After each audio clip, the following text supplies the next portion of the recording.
name's Nassif, my alias is Nakeeeze, and I'm at the COD 2014 Championship. So this is your second time to LA for Call of Duty. How have you seen this thing evolve?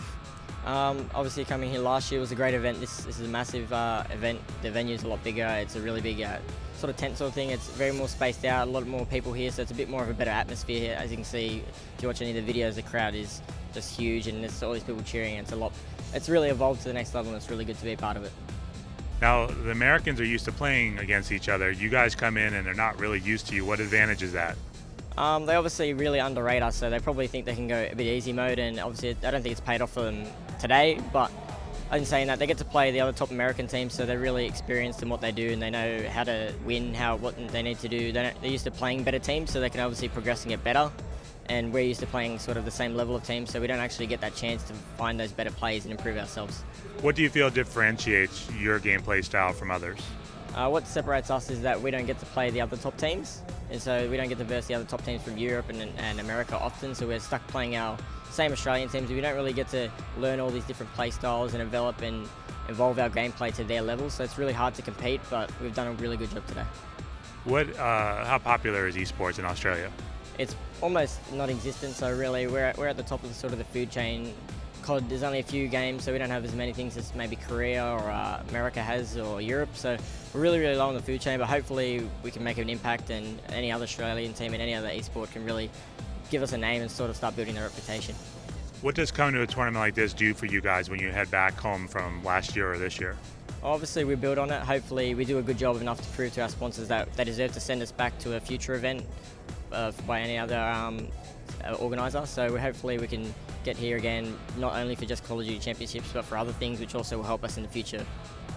When it comes to pro gaming, how did you get involved? I was playing public Call of Duty around 4 or 5 years ago, and then eventually found my way into a clan after being pretty good, and 3 years later after that I found myself in Team Immunity.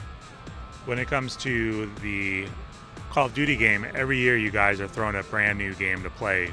How does Ghost compare to Black Ops 2? I really liked Black Ops 2 as opposed to Ghosts. I really thought that was my favourite game so far. I liked Black Ops 1 as well, but you've got to play whatever game's there. You can't really complain. You play, they hold these events for you, they send you to LA, and really you should just be thankful for what you get. What's it like for you guys coming here to LA? It's a long flight. It doesn't happen often, and you really want to make the best of it and go see everything, and obviously do as best as you can in the event and just have a good time and sort of really be thankful for what you're getting. Last year, right across the street at Staples Center, League of Legends sold out a basketball arena. What are your thoughts about how esports seems to be growing in other countries? Yeah, well, even for League of Legends in Australia, the Oceanic region, they've got, I think it's 160,000 in total prize pool just for our tiny region, so that's more money than I've ever seen in COD, and besides competing in these events. So it's just amazing that players, even in our region, are starting to get that sort of recognition, and overall in general, this is amazing. There's going to be lots of viewers, and if this exposure gets out, more people will actually start watching, and hopefully eventually we can catch up to those mainstream sports.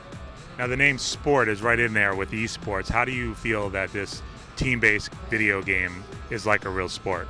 I believe it carries so many of the same traits as sport does. Obviously you need teamwork and all those other things, but it doesn't discriminate against sort of, well, for me, for certain, I'm very short, so it doesn't discriminate against height, strength or any of that. Anyone can play, which is why it's such an open market, and there's all these different people. You don't find just like athletic people, you find all different types of people when you start to meet other people and have an appreciation for what you're playing.